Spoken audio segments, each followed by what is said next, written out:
안녕하세요. 오늘도 사연살롱을 찾아주셔서 감사합니다. 얼마 전 새로운 인생의 출발을 위해 큰 결심을 하고 지금은 하나밖에 없는 제 소중한 아이와 열심히 살아가고 있는 워킹맘이에요. 저도 한때 가정을 꾸리고 살았지만 말로는 다 하지 못할 많은 일들로 지금은 혼자예요. 다 들으시고 제게 응원을 부탁드려요. 저는 꽤 늦은 나이에 보험 쪽 일을 시작하게 되었는데요.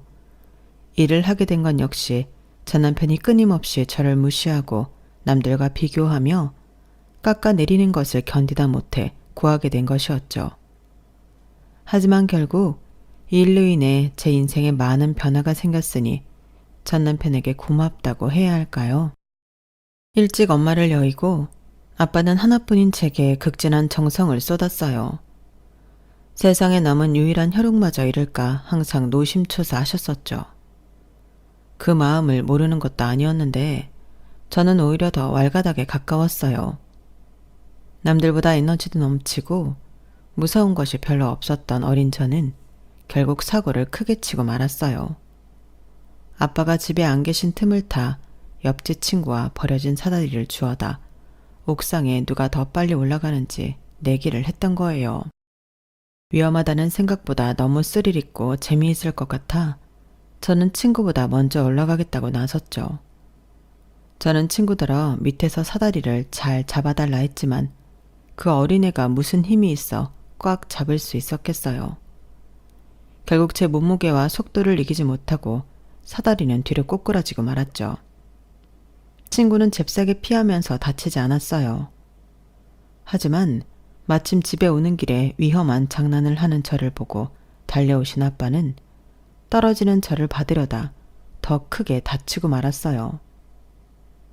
저는 밑에서 받쳐준 아빠 덕분에 큰 부상은 없었지만 문제는 아빠였어요. 넘어지면서 척추를 다쳤고 그 후로 아빠는 발을 절뚝이며 영구 장애를 얻고 말았어요. 아빠의 절뚝이는 뒷모습을 볼 때마다 저는 죄책감에 사로잡혀 괴로웠죠. 그 이유였던 것 같아요. 무슨 일이든 모든 위험 변수를 생각하고 병적으로 조심, 또 조심하며 살아왔거든요. 제가 아빠를 장애인으로 만들었지만 아빠는 한 번도 저를 원망하지 않으셨어요. 우리 조아만 무사하면 됐다. 아빠는 괜찮아. 아빠 미안해. 나 때문에 아빠 다리가. 아니야. 아빠가 못 걷는 것도 아니고 이렇게 잘 걸어 다니잖아. 다만 절뚝여서 보기 안 좋을 뿐이지 아픈 것도 없고 정말 괜찮아. 우리 딸 미안해 하지 마. 부모의 사랑은 정말 끝이 없는 걸까요? 아빠는 오히려 미안해하는 저를 끌어안으며 항상 괜찮다고만 하셨어요. 아빠 말처럼 느리기는 하지만 걷는 데에 큰 문제가 없어 하던 일도 계속 하실 수 있었어요. 아빠는 실리콘 마개를 생산하는 공장을 하셨었는데 밑에 직원도 2명이나 두고 나름 잘 굴러가서 저의 부녀가 먹고 사는데 큰 지장은 없었어요. 아빠는 제게 엄마의 빈자리를 느끼지 않게 해주려 더 열심히 사셨던 것 같아요. 공장 운영도 잘 되고 아빠도 당신이 장애인인 것에 대해 받아들이며 저와 잘 살고 있던 어느 날이었어요. 불행은 또 저희에게 찾아왔어요. 불이야. 빨리 119 신고해. 뭐? 불이라고? 전날까지만 해도 아무 일 없었던 아빠 공장에서 큰 불이 났던 거예요. 크게 다친 사람은 없었지만 공장의 주 재료가 실리콘이었기에 정말 아무것도 남지 않고 다 타버렸어요. 그렇게 커 보이던 아빠의 공장이 뼈대만 앙상하게 남고 타버린 모습이 아직도 잊히지 않아요. 게다가 직원들의 도피를 돕다가 아빠는 화재 연기를 너무 많이 마시고 말았어요. 그로 인해 온몸이 망가진 아빠는 정말 병석에 눕게 되었어요. 그 후로 돌아가실 때까지 제대로 일어나 본 경험이 별로 없으셨죠. 그때 저는 고등학교 입학을 앞둔 상태였고 학교마저 다니기 위태로웠어요. 하지만 학교 선생님의 큰 도움으로 간신히 고등학교 3년을 포기하지 않고 다닐 수 있었어요. 물론 대학까지 꿈꾸는 것은 제게 사치였죠. 고등학교를 졸업하자마자 할 수 있는 일이란 일은 다 하기 시작했어요. 대학 졸업장도 없는 20살짜리에게 회사라는 문턱은 어림도 없었고 편의점, 주유소, 물류센터, 청소일까지 온몸으로 버텨야 하는 일들이 쥐였죠. 그래도 감사했어요. 저라도 멀쩡한 몸으로 일을 할 수 있고 아빠를 지킬 수 있다는 생각에 말이에요. 아빠를 원망한 적은 없었냐고요? 당연히 있었죠. 하지만 곧 금방 깨달았어요. 그렇게 주저앉아 아빠 원망만 하며 울고 있을 시간이 없다라는 것을 말이에요. 더군다나 아빠는 저 때문에 다리도 절게 되었고 더 좋은 삶을 제게 주고 싶어서 열심히 일을 하다 공정을 잃은 것이라는 사실을 알고 있었으니까요. 오히려 그렇게 일찍 철들은 딸에게 아빠는 더욱 미안해하고 계셨어요. 좋아야, 미안하다. 아빠가 괜히 우리 딸 고생만 시키는 것 같아. 아빠, 그런 말 하지 마. 고생이라니. 아빠가 날 위해 이렇게 열심히 살아도 그걸 고생이라고 할 거야? 아니잖아. 당연한 거야. 아빠와 날 위해서 이렇게 열심히 살아가는 거야. 그러니까 미안해하지 마. 대학 캠퍼스에서 낭만을 한참 즐겨야 하는 우리 딸이 이렇게 손까지 다 풀어가면서 일하는 모습 보니까 가슴이 미어진다. 아빠가 아주 큰 착각을 하는 게 있어. 나 우리 집이 이렇게 안 됐어도 대학 갈 공부머리는 아니었다는 거야. 어때? 웃기지? 아빠를 안심시키기 위해 장난스럽게 꺼낸 말이었지만 저도 제 또래의 아이들이 전공 서적을 들고 싱그러운 대학생의 냄새를 풍기며 다니는 것을 보면 마냥 부러웠죠. 하지만 제 현실은 그들과 완전 달랐죠.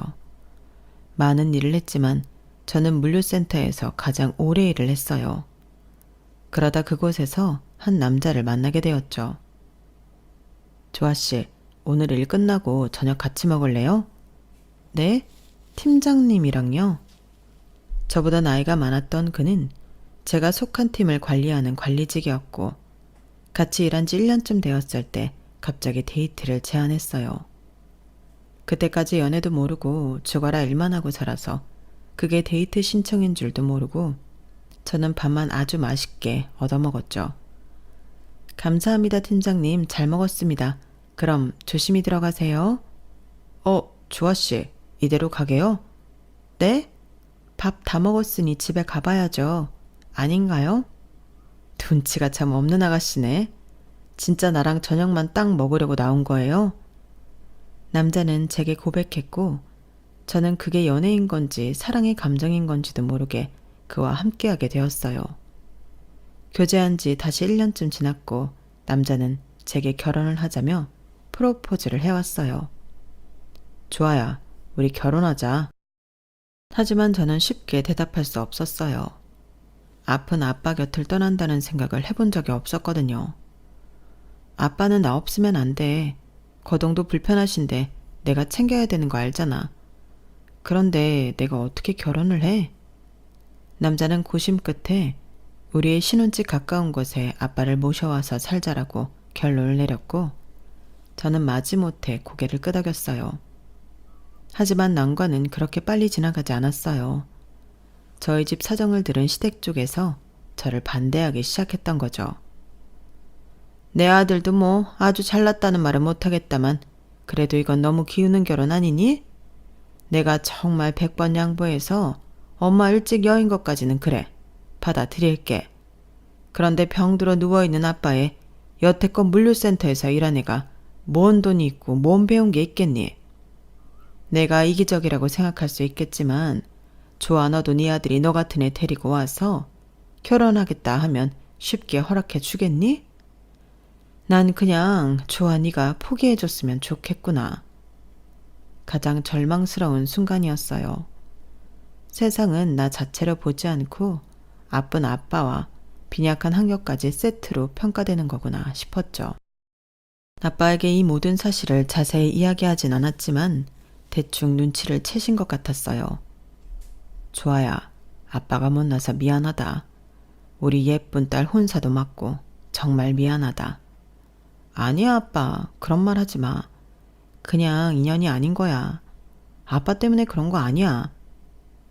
그렇게 끊어질 것 같던 인연이었지만 남자의 온갖 노력으로 우리는 결국 결혼 허락을 받게 되었어요. 당연히 결혼 후에도 시댁에서는 저를 못마땅해 했지만 저는 더욱 잘 하려고 노력했어요. 당시 제 나이 28살이었어요. 남편 말대로 원래 저와 둘이 살던 집을 처분하고 아빠를 저희 신혼집에서 가깝지만 아담한 집에 모셨어요. 아빠를 우리 집에 아예 모셔오는 것에 대해서도 남편과 이야기해 보았지만 난색을 표하는 것을 보고 그 정도로 적당히 타협을 본 거예요. 그래도 가까이 있으니 하루에 최소 한 번은 들러 아빠 식사도 챙겨드리고 건강 상태도 체크할 수 있어 그거에도 만족했어요. 그러다 제가 임신을 했고 심한 입덧과 어지러움증으로 물류센터 일도 그만두게 되었어요. 오히려 일도 그만두고 집에 머무는 시간이 많았지만 임신 후 달라진 몸 상태 때문에 가까운 아빠에게 자주 찾아가 보지 못했죠. 아빠 미안해. 어제도 못 가서 오늘 가서 생선 요리 좀 해드리려고 했는데 너무 어지러워서 일어날 수가 없어. 계속 구역질도 심하고. 아유, 우리 딸 입덧을 아주 세게 하네. 네 엄마도 그랬단다. 매일 먹은 것도 없는데 변기를 붙잡고 사느라 살이 오르기는커녕 한동안 피골이 상접해 있었어. 그런 걸 엄마를 닮다니. 어쨌든 아빠는 괜찮으니까 걱정 말고 네 몸 돌봐. 네가 건강해야 아이가 건강하지. 어려운 시간들도 지나가고 저는 귀여운 아들을 품에 안게 되었어요. 너무 소중한 아이였어요. 저는 나름 아빠를 잘 안다고 생각했는데 막상 제 자식이 나오고 나니 그 막중한 책임감이 어느 정도인지 새삼 깨닫게 되었어요. 아빠는 나를 위해서 몸을 던져 나를 받아내고 그렇게 죽어라 밤낮으로 일하셨던 거구나. 자식이 있다는 것은 이런 느낌인 거구나. 저는 임신한 동안 본의 아니게 소홀했던 아빠에게 더욱 잘해드리려 노력하며 열심히 육아도 했어요. 사랑을 듬뿍 머금고 자란 새싹처럼 아들은 건강하고 활기차게 자랐어요. 아무것도 바랄 것이 없었어요. 하지만 언제나 그렇듯이 운명은 장난처럼 또 제게 시련을 던져주고 가더군요. 살 좀 빼라. 몸이 그게 뭐냐? 반찬이 이게 뭐야? 집에만 있으면서. 재훈이 와이프 봤지? 애가 셋인데 늘 신하고 자기 일도 척척 잘해내는 거. 재훈이는 와이프한테 용돈도 받고 산댄다. 너 C팀의 서팀장 알지? 이번에 퇴사했어. 장인이 자리 줄 테니 자기 회사 와서 일하라고 했대. 난 참 복도 없지. 맞아요. 남편이 변하기 시작했어요. 처음에는 일도 안 하고 집에서 애도 제대로 케어 안 하는 것 같다며 저를 비난하던 화살이 나중에는 제 주변의 모든 것에까지 돌아가더군요. 특히 전에 없던 아빠에 대한 공격은 날이 갈수록 심해졌어요. 장인 언제까지 저렇게 누워만 계신다는 거야. 이제 좀 일어나서 일해도 되지 않나? 거동은 되지만 폐 쪽이 많이 안 좋아서 나가서 장시간 일하시는 건 너무 무리야. 폐 망가졌다고 저렇게 누워만 있으면 더 아픈 법이야. 노동을 해야 낫지. 우리 아빠 상황 당신이 더 잘 알면서 왜 자꾸 그런 말을 해? 너 같으면 안 하겠어? 내가 번 돈으로 늙어빠진 장인이 입혀줘 먹여줘 다 하는데 저럴 거면 그냥 빨리 돌아가시는 게 다 서로서로 좋은 일인데. 당신 어떻게 내 앞에서 그렇게 말할 수 있어? 빨리 돌아가시라니. 그게 사람이 할 말이야? 그리고 당신 돈 아빠한테 쓴 거 없어. 네가 돈이 어디 있어서. 다 내가 벌어다 준 거잖아. 그럼 내가 번 돈이지. 너 머리가 왜 이렇게 나쁘냐? 다른 장인들처럼 도움을 주지 못하면 뺏어가지나 말아야지. 이건 뭐 완전 산송장한테 그냥 돈을 붓는 격이니. 아우 속 터져. 뭐? 산송장? 내가 뭐 없는 말 했어? 산송장이지 뭐야 그럼. 남편의 도를 넘는 발언은 점점 수위가 높아갔고 저 역시 들을 때마다 속상함을 눈물로 삼킬 수밖에 없었어요. 그러다 뭐라도 새로 시작해보자 하는 마음이 들었어요. 전처럼 몸으로 때우는 일 말고 내가 할 수 있는 일이 뭐가 있을까? 우선 회사에라도 들어가려면 대학 졸업장이 필수였기에 저는 집에서 아이를 돌보며 사이버 대학을 다니게 되었어요. 10년 넘게 안 쓴 머리를 재가동하려고 하니 많이 어려웠지만 간만에 학생이 된 기분으로 돌아가 누구보다 열정적으로 공부를 했어요. 하지만 남편은 그것마저 무시하고는 했어요. 다 늙어서 사이버 대학은 무슨. 당신은 맨날 하는 일 없이 집안만 있다고 구박하잖아. 공부해서 나도 멀쩡한 직장에 취직할 거야. 그게 네 말대로 그렇게 쉬운 일이면 세상 사람 다 대학 나오게? 가서 식당 일이나 해서 돈 벌어. 안 될 것도 당신이 될 수 있다고 오히려 위로를 해주고 일으켜줘야지. 말 그렇게 하면 뭐 더 좋아? 어디 한번 잘해봐라. 공부한답시고 얘한테 소홀하지나 말고. 남들에게는 별일 아닌 것일 수도 있지만 제게는 간절함이기도 했던 사이버 대학을 무사히 마쳤어요. 미흡하게나마 저희 학력에도 이제 대학이라는 이름을 적을 수 있게 되었던 거죠. 사실 뭔가 특별히 하고 싶은 것이 있어서 대학 공부를 했던 것은 아니고 그냥 그 자체에 목말라 있었기에 어떤 쪽에 일을 해야 하나 고민이 되었어요. 경력 단절의 기혼자를 어느 회사에서 뽑아줄지도 몰랐고요. 그러다 전에 물류센터에서 함께 일하던 언니가 본인이 하고 있는 보험 일을 제게 권하더군요. 좋아, 너는 차려입고 정식적 회사를 다녔던 것은 아니지만 어려서부터 이것저것 다양한 일 많이 했었잖아. 그래서 여러 방면에 이해도도 높은 편이고 사람들한테 친근하게 먼저 잘 다가가기도 하고 게다가 너 최대 장점이 성실이잖아. 보험하면서 그거 따라올 사람 없다. 너도 이거 한번 해봐. 괜찮을까? 언니 믿고 한번 도전해봐. 저는 보험 설계사 자격증을 따고 언니를 따라다니면서 일을 배웠어요. 처음에 두려움과 달리 보험 일이 제게 맞는 것 같기도 했어요. 그것 봐, 너 잘할 거라고 했잖아. 물론 넌 이 보험 일 아니어도 뭐든 잘했을 거야. 시작한 지 1년도 안 됐는데 지금 네 고객만 몇 명이니? 너 진짜 대단한 거야. 저는 경력이 전혀 없는 신입치고는 꽤 많은 고객을 확보하게 되었고 소개에 소개가 더해지다 보니 더 바쁘게 지낼 수 있게 되었어요. 이제는 남편에게 생활비를 구걸하지 않아도 되고 아빠도 작지만 돌봐주는 이가 상주하는 요양병원에도 모실 수 있게 되었죠. 참으로 감사한 날들이었어요. 아빠, 돈 걱정하지 말고 여기서 건강만 챙기셔. 알았지? 고맙다, 좋아야. 정말 고맙다. 정과는 다른 삶을 살고 있는데도 여전히 저를 무시하고 기죽이라는 유일한 사람은 있었죠. 바로 남편이요. 그까짓 거 보험 몇 개 팔아서 몇 푼 번다고 유세냐? 내가 언제 유세 떨었어. 나 일 시작하고 당신한테 돈 달라고 한 적도 없어. 그게 유세지 뭐야.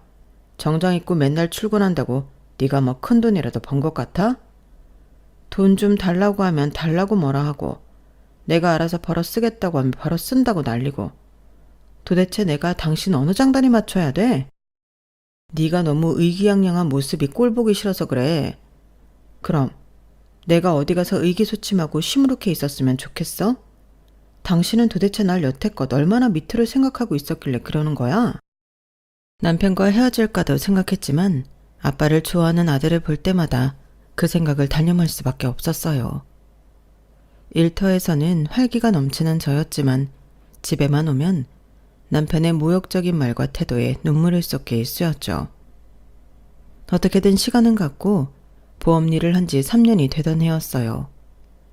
어떤 분의 소개로 제 연락처를 받았다며 보험 설계를 부탁한 분이 있었죠. 네, 거기 카페에서 기다리겠습니다. 저와 비슷한 또래의 그 여자를 드디어 만나 상담하게 되었어요. 성함이 오은혜님 맞으시죠? 안녕하세요. 보험 설계사 김조하입니다. 안녕하세요. 선하고 서글서글한 인상의 그녀는 낯이 많이 익었지만 도무지 기억이 나지 않아 그냥 자주 볼 수 있는 얼굴인가 싶었어요. 제 보험을 들려는 것은 아니고 저희 아버지랑 어머니 것을 좀 리모델링 해볼까 해서요. 기존에 있던 것 중에 맞지 않은 것은 없애도 되고 아니면 거기에 그냥 추가해 주셔도 됩니다. 그러시군요. 아버님, 어머님 성함과 개인정보가 필요한데요. 혹시 두 분 신분증이랑 필요 서류를 지참해 주셨을까요? 네, 여기요. 저는 그녀가 내미는 가족 서류를 보고 뭔가 이상함을 느꼈어요. 아버님 성함이 오영도님, 어머님은 장세령님 맞나요? 네, 저희 아빠 엄마예요. 세상에, 영돈 아저씨랑 세령 아줌마. 네가 그 은혜였구나. 어쩐지 낯이 너무 익다 했어. 이제서야 이렇게 만나다니. 네? 나야 나 조아 언니. 기억 안 나? 너 어릴 때 청수동에서 같이 놀던 조아 언니. 여자는 기억을 더듬더니 놀란 얼굴을 금치 못했어요. 언니, 조아 언니. 그 조아 언니구나. 공장 사장님 딸. 그래 맞아 나야. 이게 도대체 몇 년 만이니? 너무 반갑다. 저희는 서로를 얼싸안고 기뻐했어요. 아저씨랑 아주머니는 건강하시고 잘 계셔? 우리 엄마랑 아빠는 잘 계셔. 너무 잘 됐다. 사장 아저씨는 잘 계셔? 우리 아빠 지금 요양병원에 계셔. 병원? 왜? 어디 아프셔서? 그때 우리 공장 불났던 거 기억나지? 맞다. 공장에 불났었지. 어린 나이에도 그 시뻘건 불이 어찌나 무서웠던지. 어떻게 살았던 거야 언니? 그때 아빠 공장 화재로 뭐 다 망했지. 게다가 아빠가 그 사건 이후로 건강이 많이 안 좋아져서 계속 일을 못 하셨어. 그럼 언니가 계속 가장 역할 했던 거야? 고등학교도 겨우 졸업했는데 뭐. 졸업하고 계속 일만 죽어라 했지. 몇 년 전에 사이버 대학으로 공부하고 일을 시작한 거야. 생각보다 나한테 잘 맞네. 그랬구나. 언니 너무 힘들었겠다. 고생 많았네. 힘들지 않았다면 거짓말이었겠지만 덕분에 정말 성실하고 열심히 살았지. 내 인생의 동기부여가 된 거지 뭐. 은혜와 저는 보험은 둘째치고 시간 가는 줄 모르고 이야기를 나눴어요. 난 결혼해서 초등학교 다니는 아들 하나 있어. 정말? 너무 좋겠다. 난 아직 결혼 못했어. 혼자야. 아직? 아저씨랑 아주머니가 속상하시겠는데 하나밖에 없는 귀한 딸 시집도 안 간다고. 아 몰라. 엄마랑 아빠도 이제 포기한 것 같아. 뭐 눈에 차는 사람이 있어야 말이지. 그냥 나도 일만 하고 살아서 그런 거에 통 관심 없기도 했고. 은혜와 저의 인연은 30년 전으로 거슬러 올라가야 해요. 아빠 공장이 한창 잘 되던 어느 날, 한 젊은 부부가 저보다 어린 여자아이 손을 잡고 공장에 나타났어요. 알고 보니 어려운 사정이 있는 가족이었는데 잠을 잘 곳도 먹을 것도 잘 챙기지 못한 상태였어요. 아빠는 공장에서 제발 일하게 해달라며 부탁하는 영돈 아저씨와 세령 아줌마에게 일자리를 내주었고 공장은 작은 간이 거처까지 마련해 주었어요. 그 부부의 딸이 은혜였고 저희는 자매처럼 붙어 다니며 잘 놀았죠. 아빠는 사정이 너무 딱하다며 다른 직원들보다 은혜네 식구에게 더욱 각별히 대했고 아저씨와 아주머니도 아빠에게 은인이라며 더 열심히 일하셨어요. 서로 외동이었기에 저와 은혜 역시 떨어져 있는 시간보다 붙어 있을 때가 훨씬 더 많았죠. 그렇게 몇 년을 함께 지내다 보니 저희는 정말 가족같이 지냈고 서로를 챙겨주었어요. 하지만 불행히도 공장에 불이 나면서 아저씨와 아줌마도 다른 곳으로 거처를 옮겨 일해야 했고 아빠도 몸이 나빠져 더 이상 전처럼 만날 수가 없었어요. 자연스럽게 우리와 은혜네 식구는 연락이 끊겼고 그렇게 인연이 끝났다고 생각해왔어요. 우리 엄마랑 아빠는 아직도 사장 아저씨랑 언니 얘기 맨날 해. 너무 고마운 사람들이라며. 우리도 아빠랑 나 둘뿐인데 아저씨 아줌마 너 덕분에 가족이 생긴 것 같고 얼마나 좋았는데. 그렇게 너랑 헤어지고 슬퍼할 시간도 없었어. 아빠는 아프지, 공장은 망해서 당장 돈은 구하지. 미안해. 나는 은혜 너희 식구들을 막 그리워하면서 살 여유가 없었어. 뭐야, 그게 뭐가 미안해. 언니가 얼마나 힘들었을지 지금 이렇게 들어도 내가 눈물 나는데. 언니랑 사장 아저씨 진짜 용감해. 오히려 우리가 더 일찍 찾아가지 못해서 미안해. 은혜와 저는 울다가 웃다가 하며 지난 30년 넘게 못한 이야기를 이어갔어요. 우리 아빠가 돈 많이 벌면 사장 아저씨 다리 수술부터 해드릴 거라고 그렇게 입버릇처럼 말했었는데 그 약속도 못 지키고. 아니야, 마음만이라도 너무 감사하지. 아저씨랑 아줌마도 보고 싶다. 언니 만난 거 알면 엄마랑 아빠 너무 좋아서 기절할걸? 정말 그 정도로 엄청 그리워했었어. 고마워, 은혜야. 며칠 뒤 저는 영돈 아저씨와 세령 아줌마를 만나게 되었고 역시나 우리는 부둥켜 안고 한참을 울었어요. 아유, 우리 조아가 이렇게 크다니. 이제서야 만나다니. 세상에. 감사합니다. 감사합니다. 조아야, 잘 컸구나. 믿어지지 않아. 이렇게 널 다시 만나게 되다니. 아저씨, 아줌마, 잘 지내셨어요? 너랑 사장님 덕분에 청수동에서 잘 지냈지. 거의 굶어 죽을 뻔한 우리 세 식구를 사장님이 받아주시고 챙겨주셔서 정말 산 거야. 그 은혜를 우리가 어떻게 했겠니? 아빠도 가끔 아저씨랑 아줌마 이야기하셨어요. 그때 참 좋은 사람들 만났던 것 같다고. 아빠가 요양병원에 계시다고. 네, 원래 다리를 좀 절면서 다니셨잖아요. 그런데 공장에 불나고 연기 때문에 몸이 너무 안 좋아져서 거의 누워서 생활하실 수밖에 없었어요. 맞아. 그때 사장님이 직원들 먼저 내보낸다고 맨 마지막에 나오셨었지? 원래는 제가 결혼하면서 저희 집 가까운 곳으로 모셔오기는 했었는데 지금 제가 일하면서 간병인이 계속 상주하는 병원으로 모셨어요. 그게 저도 안심되더라고요. 그때도 참 착하더니 어쩜 이렇게 반듯하게 잘 컸니? 안 되겠다. 좋아, 너 지금 시간 좀 충분히 낼 수 있니? 사장님 뵈러 가고 싶구나. 아저씨와 아줌마는 저를 앞세워 당장 아빠를 보러 가자고 성화였어요.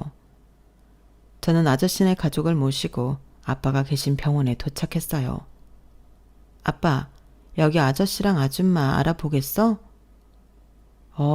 영동이 자네 아닌가? 세상에, 이게 얼마만이야? 아유, 사장님, 늦게 찾아와서 죄송합니다. 정말 죄송합니다. 두 분은 말을 잇지 못하고 한참을 울기만 하셨어요. 그때 화재 사건 이후로 계속 이렇게 건강에 안 좋으셨다니 마음이 너무 안 좋습니다. 아픈 나보다 우리 조아가 고생이 많이 했지. 또 그런다. 고생 아니라니까. 아저씨와 아줌마 은혜는 아빠 손을 놓지 못하더군요. 은혜도 너무 잘 컸구나. 예전 동그랗던 얼굴이 아직 남아있네. 아저씨도 아직 멋있으세요. 고맙구나. 항상 근심으로 가득 차 있던 아빠 얼굴에 정말 오랜만에 웃음이 찾아왔어요. 그 모습을 보고 있으니 저까지 행복해서 눈물이 다 나더군요. 그때 사장님 덕분에 저희가 새 인생을 살지 않았습니까? 덕분은 무슨, 자네랑 재수씨가 워낙 열심히 일해주고 했잖나. 나도 너무 고마웠지. 죽을 뻔했던 저희 세 식구한테 따뜻한 밥 주시고 잘 곳 마련해 주셨던 거 저는 하루도 잊어본 적 없습니다. 다른 데 가서 일하면서도 사장님께 은혜 갚을 것만 생각하며 죽어라 이랬어요. 정말입니다. 이 사람이 말만이라도 고맙네. 살아계시는 동안 제가 사장님 잘 모시겠습니다. 그저 건강만 하십시오. 그날 이후로 아저씨네는 아빠를 컨디션도 훨씬 좋고 비싼 병원으로 모시고 갔어요. 영돈 아저씨, 여기 우리나라에서 제일 비싼 데잖아요. 이렇게까지 안 하셔도 되는데. 아니다. 된다면 내 장계라도 꺼내서 사장님 바꿔드리고 싶어. 이런 거 아무것도 아니야. 부담 갖지 말고 아버님 여기서 편하게 모셔. 알고 보니 영돈 아저씨네는 어디 가서든 성실히 일을 했고 좋은 기회에 큰 돈을 벌게 되셨던 거예요. 내가 지금 이렇게 번듯하게 살 수 있는 것도 다 너희 아버지 덕분이야. 그때 그냥 일만 가르쳐 주신 것이 아니라 인생을 달리 바라보고 달리 살 수 있는 눈과 마음도 가르쳐 주셨었지. 그런 삶의 태도로 살다 보니까 어딜 가든 환영받는 사람이 돼 있더라. 다 사장님 덕분이고 말고. 아저씨는 최고 수준으로 아빠의 병간호에 신경을 써주셨고 그만큼 아빠가 웃는 날도 많아졌어요. 하지만 인생은 언제나 가장 행복할 때 불행이 찾아오는 법인가 봐요. 그렇게 잘 지내던 아빠가 돌아가시고 말았어요. 아빠가 아저씨랑 만나고 시간 보내고 싶으셔서 여태껏 기다렸었나 봐요. 너무 짧기는 하지만 아빠가 돌아가시기 전까지 웃으며 즐거워했던 날들이 많았던 것을 알아요. 아저씨 아주머니께 아빠의 행복한 마지막을 선물해 주셔서 감사해요. 사장님, 조금만 더 같이 있다 가시지 그러셨어요. 저보다 더 슬퍼하시는 아저씨네 식구들을 보며 세상에 혼자 남겨진 것 같진 않았어요. 아빠의 장례를 마치고 집에 돌아와 유품들을 정리했어요.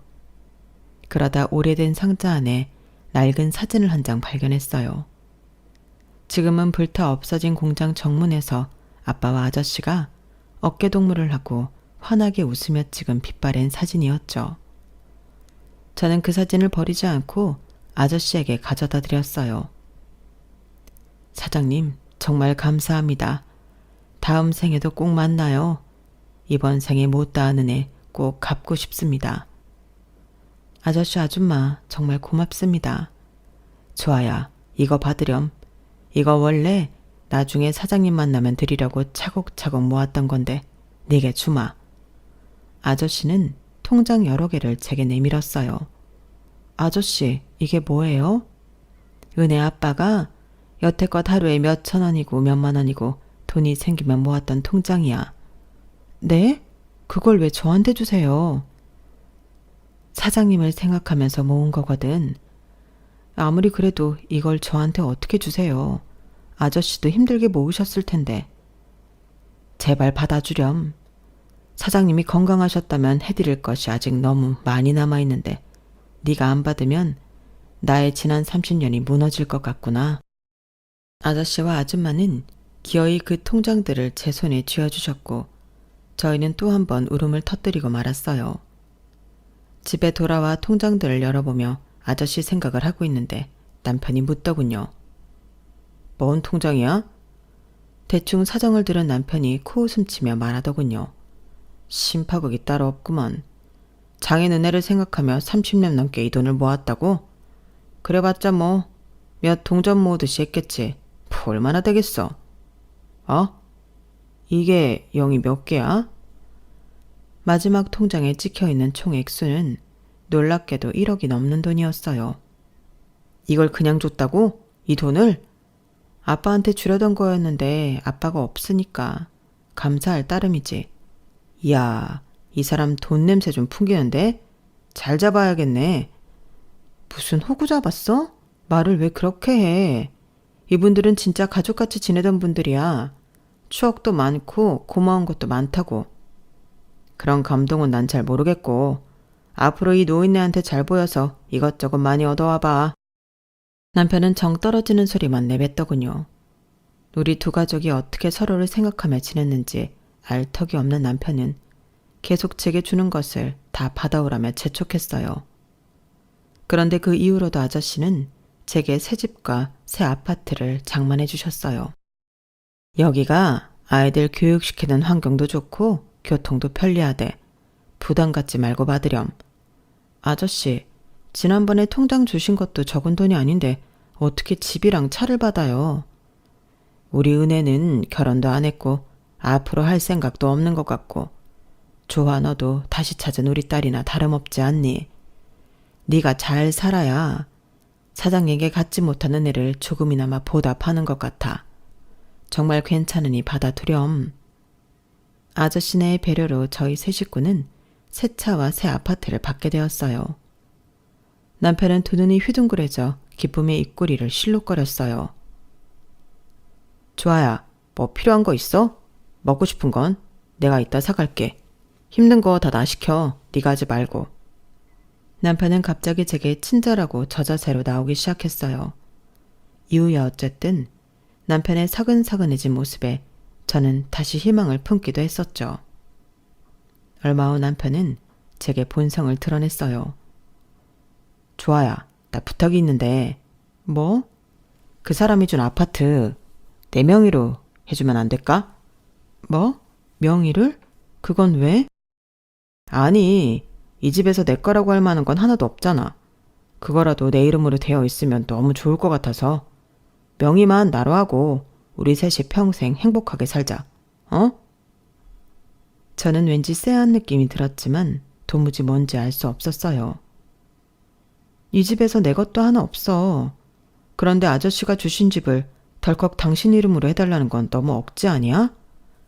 잘 좀 생각해봐. 어려운 것도 아닌데, 어? 그냥 남편 기 좀 살려줘. 그런 거 있잖아. 나도 집 있는 남자다. 그런 거. 나 어깨 좀 펴고 다니게. 하지만 저는 잘 생각해보겠다며 남편 말대로 명의를 바꾸지 않고 시간을 끌었어요. 그러다 바로 그 사건이 벌어졌죠. 좋아야, 내가 오늘 중요한 서류를 집에 놓고 온 거 있지. 그것 좀 가져다 줄 수 있나? 안 되면 퀵으로라도 좀 보내줘. 나 오늘 쉬니까 내가 갖다 줄게. 전화하면 받으러 와. 어느 날 남편이 놓고 간 서류를 들고 회사에 찾아가게 되었고 마침 엘리베이터가 점검 중에 있어 비상 계단을 이용하게 되었어요. 남편 사무실이 있는 5층에 도착하기 전 누군가 전화 통화를 하는 소리가 들렸죠. 그렇다니까. 내가 지금 조합해 아주 녹이는 중이야. 조금만 더 우쭈쭈 해주고 떠받들어주면 넘어올 것 같아. 요즘 내가 잘해줬더니 지가 진짜 여왕이라도 된 줄 아는데 얼마나 웃긴 줄 알아? 그래도 어떡해. 좀 참으면 집이 하나 통째로 나한테 오는데. 더럽고 치사해도 참고 해야지. 그 아파트 내 걸로 하자마자 바로 이혼각이다. 아휴, 저런 여자랑 살붙이고 사는 것도 곤욕이긴 하다. 통화하는 사람은 분명 남편이었어요. 저는 큰 충격에 휩싸였어요. 남편은 아저씨가 주신 아파트를 차지하기 위해 그동안 제게 잘해주는 척을 했던 거였고 저는 그 모습에 새 출발이라는 일말의 희망을 걸었던 거예요. 온몸이 부들부들 떨리고 입술에서 피가 나도록 깨물어도 아프지 않았어요. 배신감에 휩싸여 눈물도 나오지 않았어요. 며칠 뒤 저녁 아들을 재우고 남편과 이야기 좀 하자며 불러냈어요. 자, 이거. 이게 뭐야? 웬 서류 봉투? 열어봐. 이거 혹시 내가 바라는 그건가? 희죽희죽 웃는 남편이 조심스럽게 봉투에서 서류를 꺼냈고 1분 뒤 얼굴이 일그러지더군요. 이게 뭐야? 고준아가 누구야? 이 아파트가 왜 이 사람 명의로 되어 있어? 팔았어, 그 아파트. 뭐? 그 고준아라는 사람한테 팔았다고. 그걸 왜 네 맘대로 팔아? 그럼? 그거 내 건데 내 맘대로 못 팔아? 너 미쳤어? 네 거라니. 그거 내 명의로 해주기로 했잖아. 내가? 그건 당신이 요구했던 거고 난 들어준다고 안 했는데? 알았어. 그럼 아파트 판 돈은? 나 줄 거지? 그걸 왜? 당신 꿈도 크다. 당신 공이 하나도 들어가지 않은 재산인데 그걸 왜 당신한테 줘야 돼? 뭐? 주아, 너 대체 갑자기 왜 그래? 우리 부부잖아. 재산도 같이 공유하고 그래야지. 아, 그래? 그래서 이혼 이야기도 남이랑 공유한 건가? 그날 비상계단에서 다 들었어. 네 통화 소리. 집을 네 명의로 바꾸고 이혼하겠다고? 누구 맘대로? 뭐? 통화 소리? 안색이 하얗게 질린 남편은 변명거리를 찾느라 바빠 보이더군요. 아저씨가 주신 집은 너무 크잖아. 나랑 아이 둘 지내는데 50평이 웬 말이야. 아저씨께 부탁드려서 그거 팔고 둘이 지낼 만한 좋은 곳으로 새로 계약했어. 그 아파트 판 돈은 아저씨한테 돌려드린다니까 그냥 내 생활비 하라고 하시네? 뭐? 둘? 왜 둘이야? 왜긴 너랑 이혼하고 난 우리 아들이랑 둘이 살 거니까. 전에 그렇게 날 깔아뭉개지 못해 안달이더니 이제 나한테 뭐 빼갈 것이 생기니까 벌벌 기었던 거야? 끝까지 잘 좀 속이지 그랬어. 왜 중간에 들키고 그래? 좋아야, 내가 잘못했어. 그건 내 진심이 아니었어. 앞으로 3일 줄게. 조용히 당신 짐 싸서 나가고 합의 이혼하던지 끝까지 버티다 진흙탕 묻혀가며 소송하던지. 그런데 내 동생 은혜가 그렇게 유명한 변호사라지 뭐야? 난 소송에도 질 자신이 없는데 괜찮으면 붙어보든가. 잘 꺼져라 이 머저리 같은 놈아. 저는 그에게 크게 한 방 먹이고는 그 자리에서 일어났어요. 넋을 놓고 저를 쳐다보는 그에게 손가락 욕도 잊지 않고 해줬고요.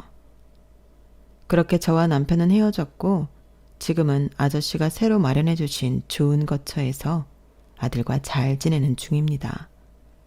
다음 달에는 아저씨네 식구들과 유럽 여행도 함께 가기로 했어요. 이게 모두 우리 아빠가 베풀었던 은혜인데 이렇게 제가 누려도 되는 걸까요?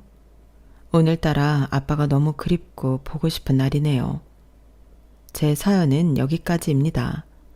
좋은 마음에 좋은 인연들을 곁에 두시길 바라며 항상 행복하세요. 여러분, 사연 댓글에 응원과 현명한 조언 부탁드려요. 좋아요와 구독은 저에게 큰 힘이 됩니다. 오늘도 좋은 일 가득하세요.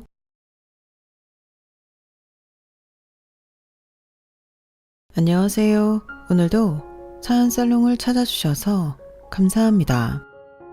저는 자기밖에 모르는 악덕 시어머니를 한순간에 독거심으로 만든 30대 며느리입니다. 저는 세무사인데요. 다른 세무사들도 그런지 모르겠습니다만 저는 직업이 법의 테두리 안에서 일하는 사람들인지라 원리 원칙을 중시하고 옳고 그름이 명확한 사람이에요. 그래서 저의 별명은 얼음공주 내지는 FM 반장이죠.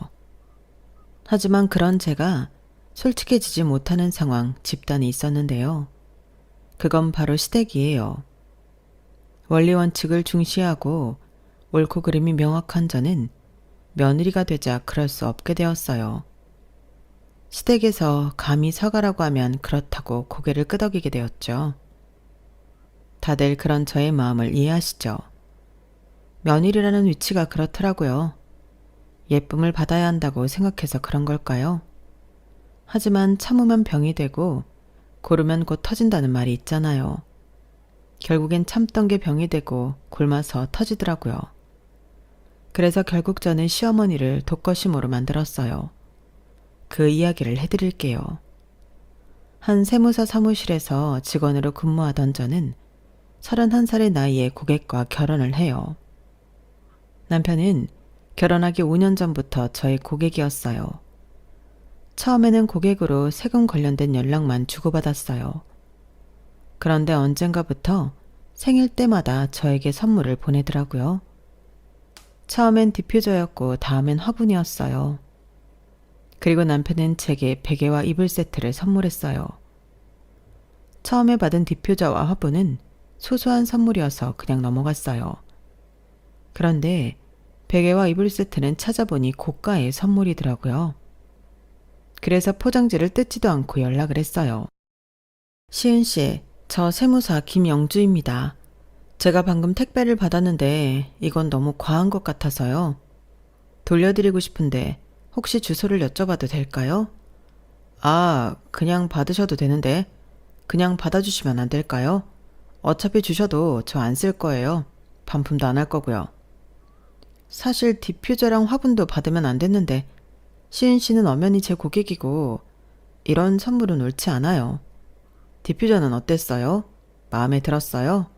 화분은 잘 키우고 있어요? 물어보고 싶었는데 연락을 하면 부담스러워할 것 같아서 못했네요. 디퓨저랑 화분은 잘 있어요. 넙죽 받아서 죄송하네요. 그러니 앞으로 이런 선물 안 해주셔도 돼요. 생일 축하하는 마음으로만 받겠습니다. 아니에요. 제가 선물 드리고 싶어서 드리는 건데요. 부담스러워하지 않으셨으면 해요. 고객님인데 어떻게 그러겠어요. 아무튼 주소 보내주시면 보내드릴게요. 이거 너무 비싸던데요. 제 세무 대리해 주시는데 저뿐만 아니라 다른 분들도, 그리고 다른 좋은 일도 해주시는데 잠이라도 푹 주무셨으면 해서요. 그리고 디퓨저는 그 향 좋아하신다고 해서, 화분은 그게 공기정화식물이라고 하더라고요. 키우기도 쉽고요. 아, 네. 그런 마음에서 주신 선물이라 이제는 더더욱 못 받을 것 같아요. 저도 공짜로 대리해드리는 것도 아닌데요.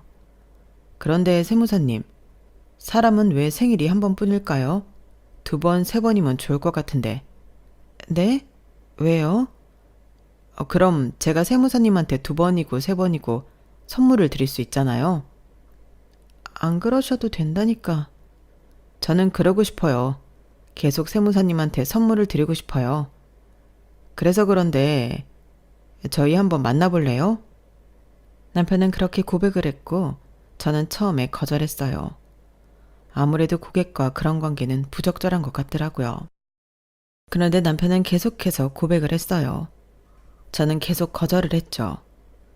하지만 1년이 지나 저는 남편의 마음을 받아들였어요. 일단 남편이 헬스장 2개를 운영하는 관장으로서 몸 좋고 관리가 잘 되어 있는 남자이기 때문이었어요. 그리고 세무대리를 하면서 남편의 헬스장 2곳의 수입을 알고 있었거든요. 수입이 꽤나 되더라고요. 하지만 그것보다도 그럼에도 남편이 검소하다는 점이 마음에 들었어요. 남편은 그 정도 수입이 있으면서 외제차나 명품에 관심이 없는 것 같더라고요. 아무래도 적지 않은 나이인데 이런 요소들도 신경을 써야 하잖아요. 물론 저를 좋아하고 그 마음이 순수하고 열정적이라는 것도 중요하죠. 그건 기본이고요. 제 말은 그 외로 이런 점들도 있어서 연애를 결정했다는 거죠. 저와 남편의 연애는 순조로웠어요. 성향이 맞았다고 할까요? 감정적이기보다는 이성적으로 판단하고 결정하고 행동했고요. 그래서 다툴 때도 있었지만 거기서 싸움으로 번지지도 않았고요. 그래서 자연스럽게 결혼 준비를 했어요. 상견례에서 처음 시부모님을 만나게 되었어요. 그 전에는 뵌 적은 없지만 사실 시어머니가 반찬 가게를 하는데 남편이 저와 연애를 할 때 시어머니의 반찬 가게 세무대리도 저에게 맡겼거든요. 그래서 시어머니의 얼굴은 몰라도 얼마나 버는지 정도는 알고 있었어요. 시어머니의 반찬 가게는 10년 동안 한 자리에서 장사를 한 만큼 수입이 쏠쏠했어요. 들어보니 시어머니의 손맛이 장난 아니라고 하더라고요. 그 동네에선 유명하대요. 그리고 매장이 빛이 날 정도로 깨끗하다고 해요. 다들 믿고 먹는다고 하더라고요. 물론 그걸 알고 있기 때문에 결혼을 결심한 건 아니에요. 단지 빚지는 결혼은 아니겠구나 그런 생각을 한 것뿐이죠. 사실 중요하잖아요. 결혼하면 시댁도 가족인데 빚이 있다고 하면 좀 찜찜하잖아요. 갚아줘야 될 것 같고요. 그래서 편안한 마음으로 상견례에 갔어요. 상견례도 그 정도면 순탄하게 지나갔다고 말할 수 있을 정도로 마무리되었어요. 다들 웃으며 헤어졌으니까요. 하지만 문제는 그 다음이었어요. 상견례가 끝나고 그 당일 저녁에 남편을 만났는데 남편이 고백을 하더라고요. 사실 나 빚이 있어. 빚? 내가 아는 그 빚? 빚. 맑을 빚 말고 갚아야 할 빚이 있어. 뭐 마음의 빚 이런 건 아니지? 그런 거면 좋게. 그게 아니라 얼만데? 얼마나 있는데? 남편은 빚이 5천만 원이 있다고 말했어요. 제가 예상하지 못한 금액에 놀라자 제 손을 덜컥 잡았어요. 미리 말 못한 건 미안해. 나는 이 빚이 그 전에 결혼하기 전에 충분히 해결할 수 있을 줄 알았어. 그런데 결혼 준비에 돈이 이렇게 들 줄은 몰랐지. 그러게 그 전에 왜 말 안 했어? 결혼 준비 다 마치고 상견례까지 끝나고 나서 말하는 이유가 뭐야? 별 뜻 없어. 늦었지만 지금이라도 말하고 결혼하는 게 맞는 것 같아서. 설마 이 정도 빚으로 결혼 무르려는 건 아니지? 그런 건 아니지만 이런 일 있으면 앞으로는 일찍 말해줬으면 해. 그래야 나도 대비를 하지. 대비할 게 뭐가 있어. 이건 내 빚인데. 자기랑 일절 상관도 없는 돈이잖아. 아무리 갚는 건 자기가 한다고 해도 일단 우리 부부잖아. 그러니까 알긴 알아야지. 그렇지. 그게 다야? 그럼 뭐가 더 있어야 해? 아니야. 아무튼 이 빚은 신경 쓰지 않아도 돼. 내가 알아서 갚을 테니까. 그러면서 남편은 어떻게 생긴 빚인지는 이야기를 안 해줬어요. 저는 궁금했지만 결혼 전에 있었던 일이니 묻지 않았어요. 단순히 헬스장을 운영하는 데 쓰였던 돈이라고 생각했죠. 그런데 결혼식을 올린 뒤에 1년 동안 남편이 생활비를 한 푼도 안 주더라고요. 저희 부부는 돈 관리를 따로 하고 일정 금액 생활비를 모으기로 했는데요. 단 한 번도 남편은 주지 않았어요. 이번 달 생활비 보냈어? 보일러 교체하려면 돈 필요한데. 아, 맞다. 일단 자기 돈으로 해. 내가 다 메꿔 놓을게. 제가 은근히 생활비를 언제 주냐고 물으면 항상 저런 식으로 빠져나갔죠. 그러다 한 번은 처음으로 남편과 다퉜어요. 계속 생활비를 주지 않자 제가 언성을 높였거든요. 이번 달에는 경조사가 많아서 내 돈으로는 턱없이 부족해. 우리가 그렇다고 부단히 절약하면서 사는 것도 아니잖아. 이번 달 수도세며 전기세며 날이 추워서 보일러도 많이 뗐잖아. 가스비도 장난 아니야. 그런데 이걸 다 내 돈으로 하기엔 좀 벅찬 것 같아. 듣고 있어? 맨날 한 귀로 듣고 한 귀로 흘리지 말고. 솔직히 말해서 지금까지 자기가 생활비 낸 적이 한 번도 없잖아. 우리 결혼하기 전에 약속한 거 아니었어? 돈 관리 각자 하지만 생활비는 매달 얼마씩 내자고 했잖아. 그런데 왜 약속을 안 지켜? 결혼한 지 얼마나 됐다고 이래? 나중엔 어떻게 하려고 그러는 거야? 내가 조금만 기다려달라고 했잖아. 지금 헬스장에 기구 새로 들어갈 게 있어서 목돈이 필요해서 그래. 지금 우리가 결혼한 지 1년이 다 되어가. 그런데 그동안 자기는 한 번도 생활비를 낸 적이 없어. 매달 그 비싼 기구가 들어간 건 아니잖아. 그리고 자기는 바보야? 내가 자기 세금 관리하는데 그런 큰 돈이 투자된 걸 내가 모를 것 같아? 그리고 헬스장 요새 어려운 것도 아니잖아. 그런 핑계 댈 거면 생각하고 말해. 나 자기 세무 대리인이야. 그런 거 모르지 않아. 오히려 다 알고 있어. 그런데 헬스장이 요새 어려워서 그렇다. 이런 핑계 댈 생각도 하지 마. 너 그렇게 말하니까 꼭 내 뒷조사하는 사람 같다. 내 수입 상황 다 알고 있으니까 입 다물고 돈 내놔라 이거야? 내가 네 현금 인출기도 아니고 돈 내놓으라면 내놔야 해? 방금 내가 결혼하고 변했다는 식으로 말했지. 너는 어떤데? 지금 네가 하는 행동은 어떠냐고. 내가 뭐 잘못 말했어? 맞잖아. 내가 헬스장 사정 누구보다도 더 잘 아는데 나한테 그런 핑계 대려고 했어? 그럼 말해봐. 대체 뭐 때문에 생활비를 안 준 건지. 너는 사람을 참 하찮게 만든다. 나 그래도 네 남편이야. 부인이 남편 길을 살려줘야지.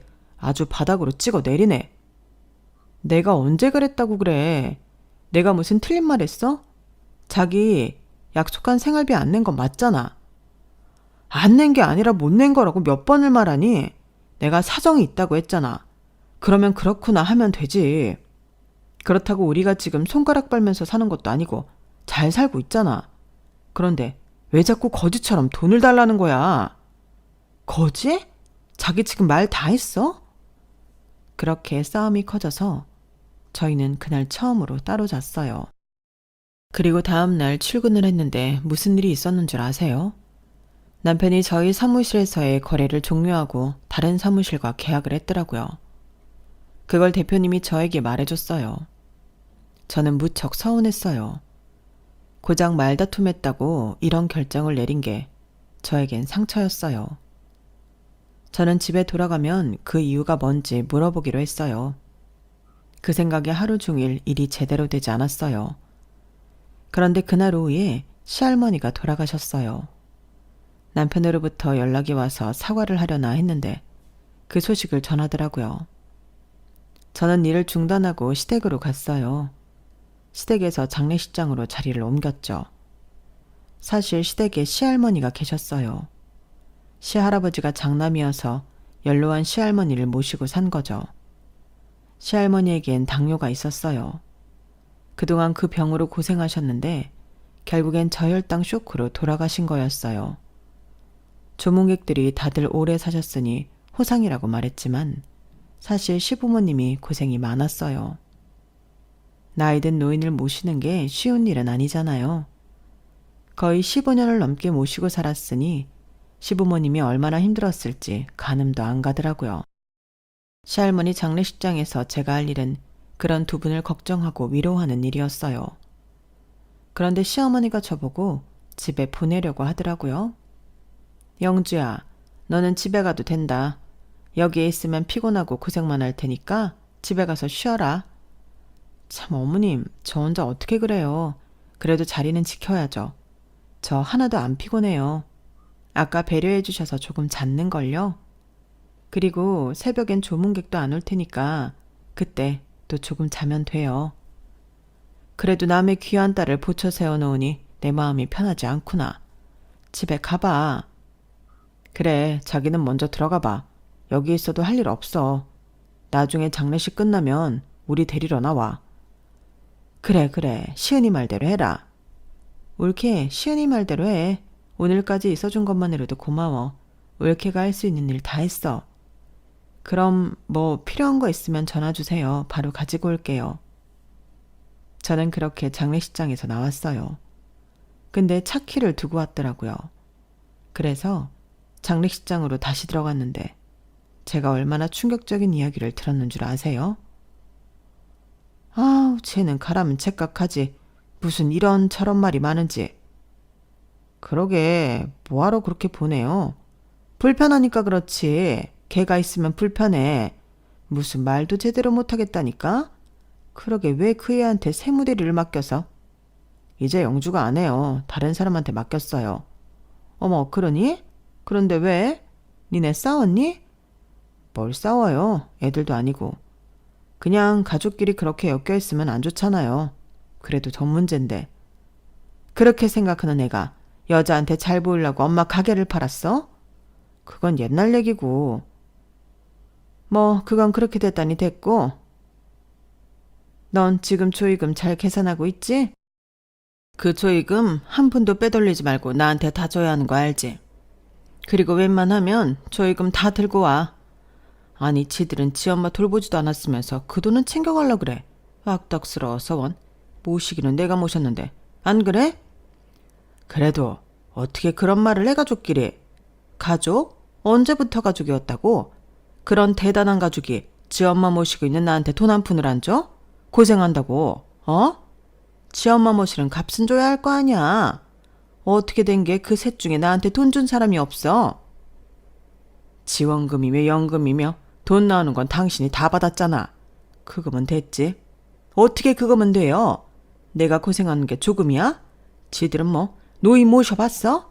그 고생이 얼마나 큰데. 그깟 연금 받는 게 뭐 얼마나 된다고? 그리고 시은아, 이번 달 월세 안 들어왔더라. 장례식 끝나면 보내라. 아, 그런데 건물 주인이 자꾸 보증금으로 올려달라네. 그냥 올리라고 할까? 얼마나 올린다는데요? 500만 원 올린다는데? 그 코떡지만한 가게에서 뭔 500씩이나. 그러게 말이다. 이왕 이렇게 된 거 식당을 해야 하나 싶기도 해. 또 식당 얘기예요. 그건 이미 끝난 일이잖아요. 넌 엄마가 하면 될 것 같지 않니? 아주 돈방석에 오를 것 같지 않아? 엄마 손맛이 보통 손맛이니? 다들 찾아오지. 무슨 돈으로 하려고요? 엄마가 지금 돈이 어딨어요? 지은이 너는 조용히 해라. 돈 한 푼도 안 내는 내가 무슨 말을 해? 그리고 너 오늘 보니까 아주 잘못 시집갔다. 사유가 치과 의사인데 아주 면을 못 세우겠다. 그게 무슨 말이에요? 오늘 네 남편 손님이 몇이나 왔니? 아니 오기는 왔니? 너 제대로 알린 건 맞아? 오늘 진료 있다고 오지도 않고 말이야. 그런 건 시은이 마누라 보고 배워야 해. 걔는 일도 빼고 왔더만. 너 아주 시집 잘못 갔어. 바쁜 걸 어떻게 해요. 그리고 할머니잖아요. 누가 친구 와이프 할머니 조문을 와요. 네 남편을 진심으로 생각하는 애들이라면 오겠지. 네 남편도 참 사람 그러실 줄 모르나 보다. 저는 그때 시어머니의 진실된 얼굴을 봤어요. 정말 충격적이었어요. 저에게는 그런 모습을 전혀 보여주지 않거든요. 저에게 시어머니는 다른 시어머니들과 다르지 않게 적당히 다정하고 적당히 부드럽고 적당히 어려운 그런 사람이었어요. 그런데 그때의 모습은 전혀 딴판이었죠. 저는 충격을 받아 장례식에서 나와서 남편에게 따로 전화해 차키를 받아 집으로 갔어요. 그리고 장례식이 끝날 때까지 남편을 기다렸죠. 거의 뜬 눈으로 밤을 지새운 것 같아요. 그런데 돌아온 남편은 제게 어떤 말도 안 하더라고요. 잘 끝내고 왔어? 아, 자기는 푹 쉬었어? 아니, 거의 못 잤어. 왜? 좀 쉬라고 들어가라고 했더니. 나 사실 차키 가지러 장례식장에 들어갔었어. 어? 어머님, 내가 생각하는 거랑 좀 다르시더라. 그런데 그건 별로 중요하지 않고, 자기, 어머님 가게 보증금 월세 내주고 있었어? 아, 그거 별거 아니야. 별거 아니긴 내가 내기로 똑똑히 들었는데, 그래서 나한테 생활비 줄 돈이 없었던 거야? 그럼 심각해지는데? 아니, 그렇다고 심각해질 거야 없잖아. 원래 주던 돈이야. 월세도 보증금도 생활비도 다 원래 드린 돈이라고. 그런데 결혼했다고 안 드릴 순 없잖아. 생활비? 생활비는 또 뭐야? 자기 어머님한테 생활비도 주고 있었어? 아, 방금 생활비까지 말 안 했나? 실수했네. 대체 나한테 숨기는 게 얼마나 많은 거야? 또 뭘 숨겼어? 뭘 말하지 않았냐고. 숨기긴 네가 묻지 않은 거잖아. 넌 왜 사람을 쫌스럽게 만드냐? 그걸 어떻게 알고 물어. 그리고 자기를 쫌스럽게 만드는 건 내가 아니라 자기랑 어머님이야. 누가 결혼한 와중에 부모한테 돈을 줘. 누가 결혼한 자식한테 그런 돈을 받아? 그게 정상이야? 아니, 그럼 결혼했다고 그 돈을 다 안 줘? 안 주면 우리 엄마는 쫄쫄 굶으라고?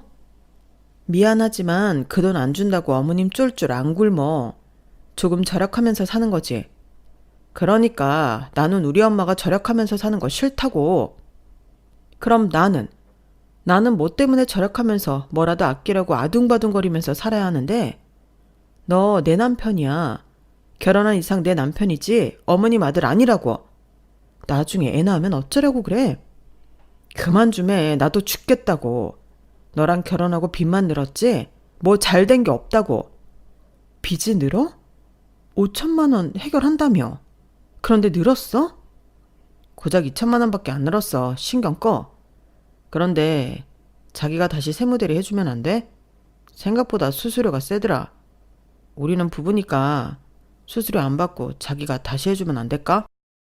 남편의 기막힌 태도에 저는 할 말을 잃었어요.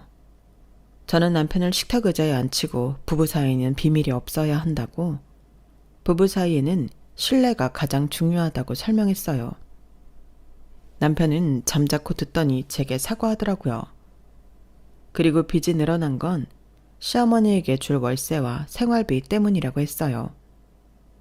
헬스장 운영이 요즘 어렵냐고 물으니 헬스장 운영엔 문제가 없지만 그렇다고 호황인 것도 아니며 새로운 사업을 준비 중이라고 했어요. 그러면서 저에게 부탁을 하더라고요. 그래서 그런데 우리 엄마가 계속 식당 하고 싶어 하는 거 알지? 그런데 내가 방금 이야기한 것처럼 여유가 없어. 그러니까 자기가 좀 대신 차려주면 안 될까? 내가 사업 자리 잡으면 갚을게. 공짜로 해달라는 거 아니야. 그리고 그렇게 해주면 다시는 엄마한테 돈 안 줄게. 월세든 뭐든. 정말이야? 확실해? 다시 갚는다는 거지? 정말 확실해. 내가 맹세할게.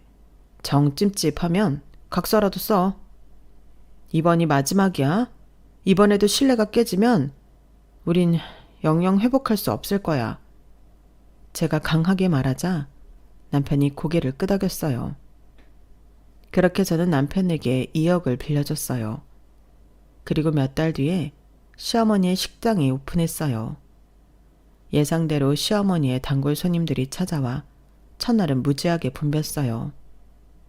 오픈 전까지 직원을 뽑지 않아서 시어머니와 시아버지, 저와 남편 이렇게 넷이 일을 했는데 어찌나 힘들던지요. 더군다나 시어머니는 식당에 온 손님들을 응대하고 이야기하느라 계속 자리를 옮겨다니며 앉아있기만 했어요. 들어보니 아들 자랑도 하고 바쁘더라고요. 그러면서 저희에겐 지휘자처럼 손짓만 했죠. 사실 첫날은 손님이 붐비기도 했지만 엉망이었어요. 주문 오더가 잘못 들어간 경우도 있었고 테이블을 잘못 봐서 엉뚱한 메뉴를 전달하기도 했고요. 저 같은 경우는 포스기도 처음이어서 헤매기도 했고요. 뭐 그럴 때마다 시어머니가 나타나 해결하긴 했지만 은근히 눈치를 줬어요. 결국 첫날 영업이 끝나고 모두 기진맥진한 상태로 한 테이블에 모여 앉았어요. 집에 가야 하는데 집에 갈 힘도 없더라고요. 그래서 결국 시어머니는 내일 사람을 더 써야겠다고 했어요. 아우, 안 되겠다. 내일은 사람을 더 쓰든지 해야지. 그런데 지금 아르바이트나 직원 뽑는다고 공고 넣어봤자 내일 당장 구할 순 없을 텐데요. 그럼 알지. 일단 지은이 보고 오라고 해야지. 아, 그러고 보니 오늘 안 나오셨네요. 무슨 바쁜 일이 있나 봐요. 바쁜 일은 무슨? 그냥 허드렛 일 하기 싫은 거지. 그래도 지 엄마가 그토록 하고 싶었던 식당을 오픈했는데 한 번은 와야지. 그래 엄마, 누나라도 불러. 우리 가족은 택도 없어. 아, 그리고 영주야. 너희 친정 식구들은 내일 뭐 하니? 네? 저희 친정 식구들은 왜요? 그래도 사돈이 식당 개업했는데 한번 오셔야지. 내가 초대하는 거라고 부담 없이 오라고 하렴. 내가 식당 오픈한 건 아니? 아, 말씀은 안 드렸어요. 너도 참 센스가 없는 건지 경우가 없는 건지 그런 건 제깍제깍 말해야지. 아, 죄송해요. 그런데 일요일에도 제 남동생이랑 여동생은 일을 해서 못 올 거예요. 아빠도 은행원 퇴직하시고 금융 전문가로 있잖아요. 그래서 확실히 오실 수 있는지 모르겠네요. 너희 엄마는 집에서 놀잖아. 너희 엄마라도 오라고 그래. 아, 그러면 차라리 잘 됐다. 그래, 너희 엄마만 오라 그래, 부담 없이. 그래서 다음 날엔 저희 엄마가 화분을 사들고 시어머니의 가게에 방문했어요.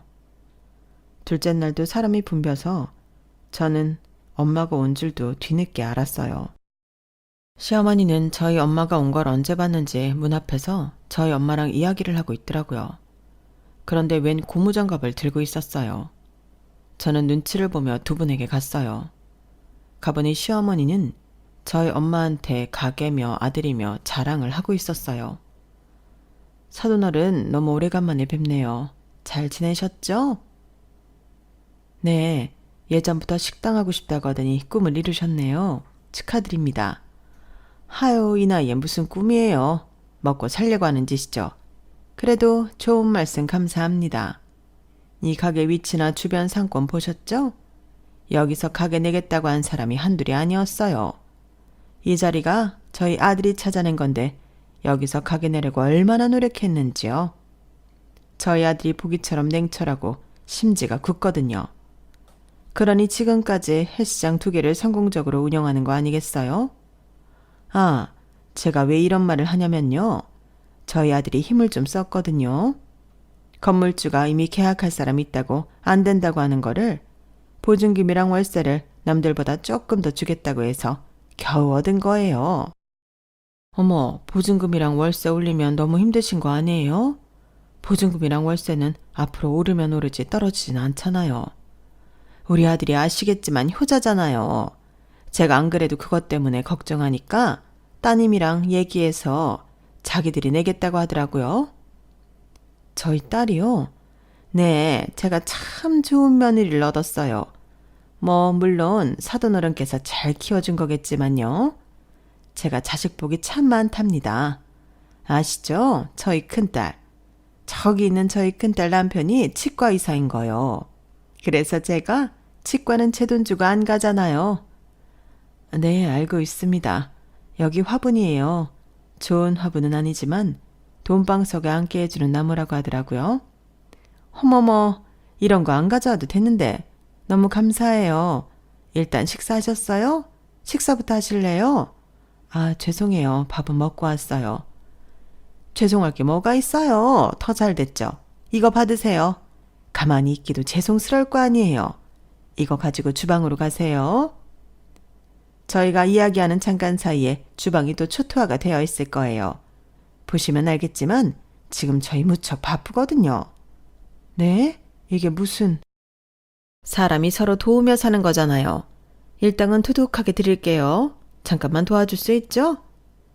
시어머니는 그렇게 말하며 저희 엄마에게 고무장갑을 쥐어줬어요. 그리고 한 테이블에 가서 하하호호 웃으며 이야기꽃을 피웠죠. 저는 정말 당황해서 아무 말도 나오지 않았는데 저희 엄마가 정말 고무장갑을 들고 주방으로 가려고 하는 거예요. 엄마, 안 해도 돼요. 그냥 집에 가세요. 아니다. 우리 딸이 고생하는데 조금이라도 도와줘야지. 네가 덜 힘들면 됐어. 저는 몇 번을 말렸는데 엄마가 괜찮다고 했어요. 그리고 다시 손님이 쓰나미처럼 밀려왔고 저는 손님 응대를 해야 했어요. 물론 그러면서도 설거지를 하고 있는 엄마가 신경 쓰여서 제대로 일이 되지 않았어요. 저는 너무 불편했어요. 그래서 남편을 붙잡고 말했죠. 이대로 있을 거야? 우리 엄마 저기서 설거지하게 둘 거냐고. 우리 엄마이기도 하지만 네 장모님이기도 해. 장모님이 사돈 식당에서 설거지하고 있다는 게 말이 돼? 그럼 어떻게 하라고? 일단 장모님이 하겠다고 했으니 그냥 둬야지. 도와준다고 했다며? 별 수 있어? 일당도 준다는데 뭐. 지금 돈이 문제야? 아, 돈 이야기가 나와서 하는 말인데 보증금까지는 알겠는데 당신이 월세 낸다고 했어? 그것도 여기 구하려고 올려받는다며. 이제 그런 건 하지 않겠다고 안 했어? 그리고 내가 합의했다는 건 무슨 말이야? 내가 언제 합의했어? 애초에 상의도 안 했잖아. 나는 모르는 일인데 그냥 장모님 앞에서 엄마가 자랑하고 싶었나 보지. 그리고 지금 이럴 시간이 있어? 손님 또 들어온다. 나중에 이야기하든지 해. 남편은 그렇게 모르쇠를 했어요. 그리고 신우와 눈이 마주쳤는데 어설프게 웃으면서 고개를 절레절레 저었어요. 그리고는 정말 손님이 붐벼서 정신이 없었어요. 그렇게 둘째 날도 끝났어요. 모두 뒷정리를 하고 있는데 시어머니는 계산대에서 정산을 하고 있었어요. 설거지와 뒷정리를 모두 끝내고 첫날처럼 한 테이블에 모두 모여 겨우 커피를 마시고 있었어요. 오늘도 수고했네요. 이제 셋째 날부터는 평일이니까 시은이는 중간중간 오고 영주는 퇴근하고 오고 지은이는 애들 등원시키고 좀 와라. 오전만 봐. 더 봐달라고 안 할 테니까. 알겠지? 그리고 이건 사돈어른 일당이에요. 시어머니는 봉투에도 넣지 않고 2만 원을 엄마에게 줬어요. 저희 엄마는 당황했죠. 아니, 거기에 있는 전부 당황했어요. 그러자 시어머니가 웃으며 말했어요. 왜요? 너무 적은가요? 설거지만 했는데 이 정도면 많지 않아요? 사돈어른, 애들은 무일푼으로 도와줬어요. 이 정도 받는 게 어디예요? 그리고 세상이 얼마나 가혹한지 평생 집안일만 해서 모르죠. 2만 원 벌기가 얼마나 힘든데요. 이 돈도 감지덕지죠. 오늘 해보니 어떠셨어요? 집에서 노느니 이게 낫지 않아요? 내일도 오실래요? 엄마는 대답은 하지 않고 일단 2만 원을 받았어요. 그때 제가 어떤 심정이었는 줄 아세요? 그래요. 저를 빙다리 핫바지로 보는 건 알겠다 이거예요. 그런데 저희 엄마, 부모님을 그렇게 보는 건 참을 수가 없었어요. 어느 누가 그걸 참겠어요? 저는 속이 부글부글 끓다 못해 터질 것 같았어요. 그래서 자리에서 벌떡 일어났어요. 엄마가 받은 2만 원을 낚아채고 시어머니에게 던졌어요. 너 이게 뭐하는 짓이냐? 제가 정말 어처구니가 없고 기분이 더러워서 몇 마디 할게요. 어머님, 지금 이 가게를 누구 돈으로 오픈한 건지 알긴 하세요? 아들이요? 어머님 아들이요? 어머님 아들 돈 없어요. 어머님한테 생활비며 월세며 다 뜯겨서 지금 빚만 7천만 원이에요. 그런데 그 돈이 있을 리가 없잖아요. 그게 무슨 소리냐? 우리 아들이 이 가게 해준 건데 명의에도 우리 아들 명의야. 그건 어머님이 세금 안 떼려고 아들 명의로 한 거고요. 이 가게에 들어간 2억 제 돈이에요. 그리고 저희 엄마 돈이고요. 뭐? 아니 네 돈인 건 그렇다 쳐도 네 엄마가 무슨 돈이 있다고. 그래요. 생각해보니까 어머님은 상견례에서도 저희 엄마 집에서도 온다고 무시했네요. 주부로 있다고 하니 주부는 직업이 아니라고 그랬죠. 그러면서 사람이 떳떳하게 살아야 한다고 우리 엄마를 떳떳하지 못한 사람으로 여겼죠. 그런데 어쩌죠? 저희 엄마 저보다 잘 벌어요. 저희 엄마가 그냥 주부로 보이죠. 어머님은 아는지 모르겠지만 저희 엄마 인터넷에서도 유명한 주식 투자 아줌마예요. 주식 전문가라고요. 저희 엄마가 매달 버는 돈이 저보다 많아요. 그래서 솔직히 2억 중에 제가 보탠 건 5천만 원 정도고 나머지는 엄마 돈이에요. 그런데 지금 뭐 하는 짓이죠? 그런 줄도 모르고 감히 저희 엄마한테 고무장갑을 쥐어줘요? 설거지를 시키고 고작 2만 원을 줘요? 뭘 알거나 그렇게 하세요. 아니, 몰라도 사돈한테 그렇게 하는 거 아니에요. 어머님은 정말 경우가 없어요. 뭐? 너 말 다 했냐? 더 남았죠. 한참이나 더 남았죠. 어머님, 아무리 우리 엄마가 주부여도 어머님은 주부 아닌가요? 어머님은 집안일 안 해요? 같은 처지에 그런 식으로 굴면 안 되죠. 우리 엄마도 사돈 면 때문에 이렇게 오늘 해주신 것 같은데 사돈이에요. 어렵게 대해야지. 낮잡아 대하면 어떡해요? 내가 집안일 하는 거랑 네 엄마가 집안일 하는 거랑 같니? 나는 반찬 가게만 10년 넘게 한 사람이야. 이번에 식당도 차렸고. 그런 내가 네 엄마랑 비교 대상이 되니? 제 말을 잘 못 알아들었나 봐요. 저희 엄마 주식 전문가라니까요. 주식의 주자도 모르니 이해가 안 되나 봐요. 시어머니는 씩씩거리며 저를 쳐다봤어요. 그러면서 저희 엄마에게 이 이야기가 사실이냐고 다그쳤죠. 하지만 맞아요. 엄마에 대한 이야기는 다 사실이에요. 저희 엄마는 은행원인 남편 곁에서 등 뒤로 주식을 배웠어요. 서당계도 3년이면 풍어를 읊는다고 하죠. 엄마는 3년 동안 주식을 하지 않고 주식 공부를 하고 주식 흐름을 살폈어요. 그리고 난 뒤에 처음 주식 투자를 했어요. 처음 투자한 주식이 성공적이었어요. 운이라고 생각했어요. 하지만 그 다음도 성공적이었죠. 엄마의 분석은 정확했어요. 치밀했고요. 그렇게 20년을 주식 투자를 하면서 저희 친정은 많이 바뀌었어요. 일단 아파트에서 주택으로 이사를 갔고 부모님 집에 차가 3대가 있죠. 그리고 부모님이 소유한 건물도 2채나 되고요. 그 2채를 금융 전문가가 된 아빠가 관리하고 있어요. 그리고 남동생이 증권사에 들어가요. 남동생도 대학생 때부터 엄마를 따라 주식을 했는데 적성에 맞게 취업한 거죠. 그리고 남동생은 거기서 멈추지 않고 유튜브 채널을 개설했어요. 주식 이야기를 하기 위해서였죠. 그리고 남동생은 엄마한테 시나리오를 맡겨요. 사실 저희 엄마가 글도 잘 쓰거든요. 국어 국문학과를 나왔어요. 그래서 남동생과 엄마는 합심해서 유튜브를 운영 중이고 구독자도 꽤나 많아요. 남동생에게 받은 돈을 생활비로 쓰니까요. 그럼 나머지 돈으로 뭘 하냐고요? 일단 목돈으로 묶어두고요. 혹시 무슨 일이 생길지 모르니까요. 그리고 언제 이 일을 그만둘지 모르니 노후를 위해서 모아놓은 돈이 따로 있고요. 그리고 나머지는 다시 투자를 하는 거죠. 친정에 가면 저희 엄마 방이 따로 있어요. 거기에 모니터가 3개나 있고요. 주식 관련 도서가 무척 많아요. 그러니 결국엔 저희 친정을 먹여 살리는 건 저희 엄마예요.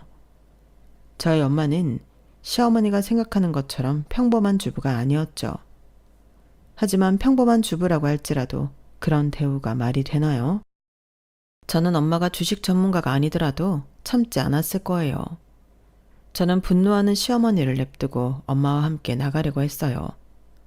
그런데 시아버지가 일어나더라고요. 나도 못 참아. 내가 건설회사에서 버젓이 일할 때는 당신도 주부였어. 그때는 잘 벌어오니까 찍소리도 못하더니 내가 퇴직하니까 진면모를 드러냈지. 내 퇴직금 다 가져가서 나랑 상의도 없이 반찬가게 차려놓고 퇴직했다고 돈 안 벌어온다고 나를 무시했잖아. 나 퇴직하고 좀 쉬고 싶었어. 그런데 당신 때문에 곧바로 회사 골프장에서 일하고 경비라고. 내가 무슨 돈 벌어오는 기계야? 그리고 아무리 생각해도 나는 당신이 너무 밉다. 우리 엄마 모신 건 고마워. 고마운데 당신이 하루 이틀 우리 엄마를 무시했어야지. 다 늙어서 힘없는 노인네라고 밥도 안 주고 방치해두고 내가 일 나가면 약도 안 챙겨줬잖아. 나도 일하는 사람이야. 내가 어떻게 일일이 다 챙겨줘? 네 동생들한테 돈도 안 받는데. 그래도 당신 시어머니야. 적어도 사람이라고. 약 안 먹으면 위험한 걸 알면서도 어떻게 그래. 그래서 결국 저혈당 쇼크 와서 돌아가셨잖아. 그러니까 그게 다 나 때문이라고? 정확히 당신 때문이라고 할 순 없지. 그건 아무도 모르는 일이지. 그런데 나한텐 상처로 남았다는 거야. 내가 당신을 그렇게 생각한다고. 당신이 드디어 미쳤구나. 그런 말 해놓고 집엔 어떻게 같이 들어가려고? 안 들어갈 거야. 이혼합시다. 뭐예요? 이혼해요. 엄마는 그래도 싸요. 지은이 너? 저도 오늘부로 엄마 버릴게요. 이혼해도 나 찾아오지 마요. 엄마는 나를 한 번도 자식이라고 생각 안 했어요. 나는 시은이랑 다르니까, 시은이랑 다르게 엄마를 안쓰러워하지 않으니까, 엄마한테 잡혀 살지 않으니까. 엄마는 나를 버렸죠. 아주 어려서부터요. 고등학교 졸업하면 돈 벌어오라고 하질 않나. 돈 버니까 키움값 달라고 하질 않나. 나 정말 세상에서 버려진 기분이었어요. 넌 또 왜 이래? 다들 미쳤어? 미친 거야? 미친 건 미쳐 있었던 건 엄마죠. 엄마, 우린 엄마의 도구가 아니에요. 엄마가 좀 편하게 살려고 부리는 사람들이 아니라고요. 내가 치과 의사한테 시집가니 엄마가 그랬죠. 이제 내 인생도 풀릴 거라고. 그런데 내가 돈도 뭐도 안 갖다 바치니 욕했잖아. 이번에 가게 낼 때도 그래. 돈 달라고 그랬죠. 갚을 거냐고 물으니까 엄마한테 그것도 못 해주냐고. 그럼 엄마는요? 딸한테 뭘 해줬는데? 널 태어나게 해줬잖아. 세상에 빛을 보게 해줬잖아. 누가 낳아달랬어요? 엄마 자식인 줄 알았으면 나오지도 않았어. 네가 어떻게 치과 의사한테 시집을 갔는데 그게 다 내 덕이지 누구 덕이야? 또 그 소리예요? 엄마가 나한테 해준 게 뭔데? 뭐가 있길래 그런 말을 해요? 아빠한테 이혼당해도 절대 나 찾아오지 마. 그래 가라. 나는 너 애초에 자식이라고 생각한 적 없다. 정도 없는 것. 나는 시은이만 있으면 된다. 당신도 필요 없어. 만만한 게 아들이죠? 너도 정신 똑바로 차려. 그렇게 멍청하게 있다가 너도 이혼당해. 아, 그래? 그럼 아들아, 이혼해라. 어차피 저런 대바라진 며느리 필요 없다. 너도 악독한 마누라는 필요 없잖니? 남편이 아무 말도 안 했어요. 그래서 저는 열이 받아서 몇 마디 하려고 했어요. 그런데 엄마가 말리더라고요. 영주야, 하지 말아라. 보니까 말도 안 통하는데, 그리고 분리수거도 안 되는 쓰레기한테 노력해서 뭐하니? 엄마 말에 신우이가 폭소했어요. 그래 맞지. 올케도 그만하고 가자. 이것들이? 시어머니는 저희 엄마의 말에 흥분해 삿대질을 하다가 쓰러졌어요. 그런데 쓰러진 뒤에 힐끔힐끔 저희를 보는 듯 했죠. 거짓 기절이었어요. 그런데 남편이 안절부절 못하더라고요.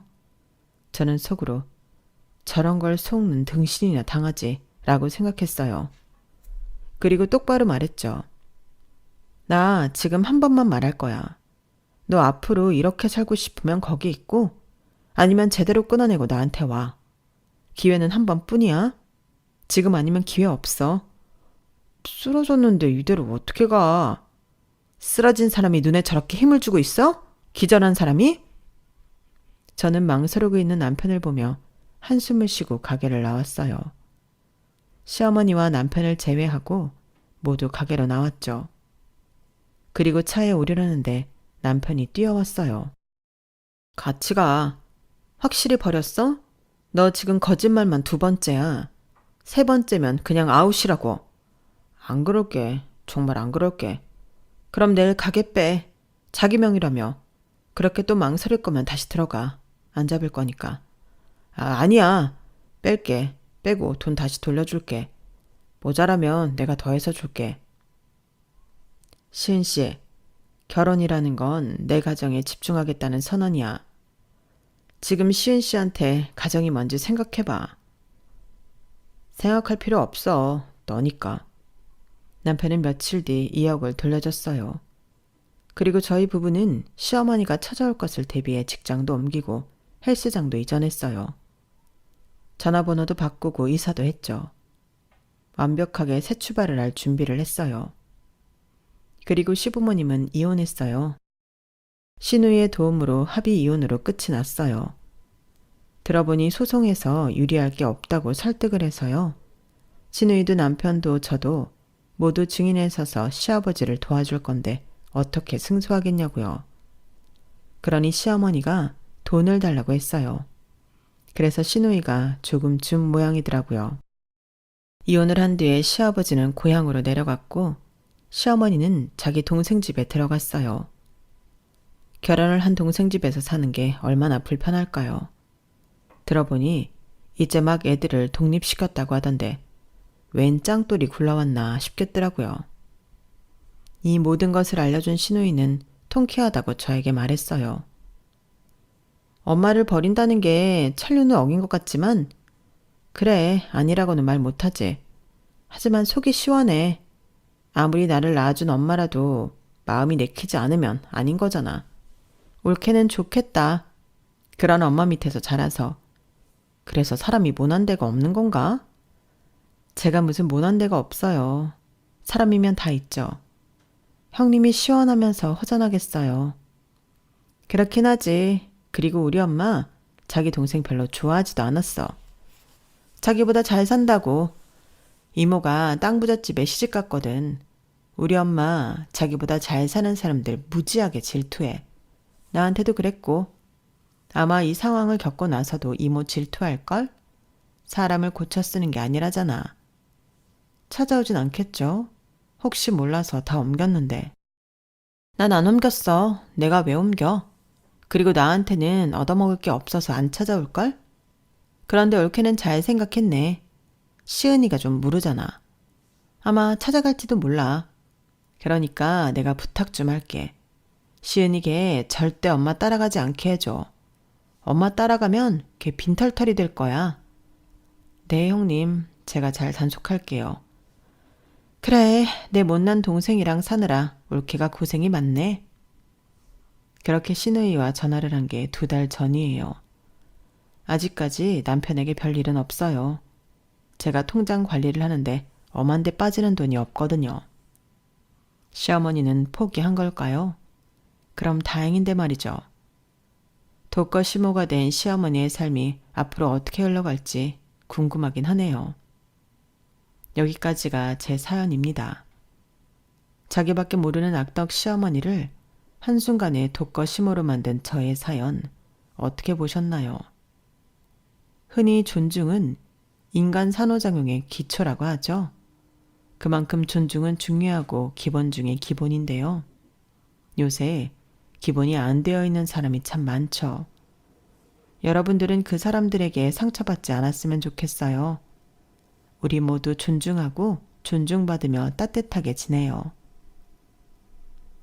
여러분, 사연 댓글에 응원과 현명한 조언 부탁드려요.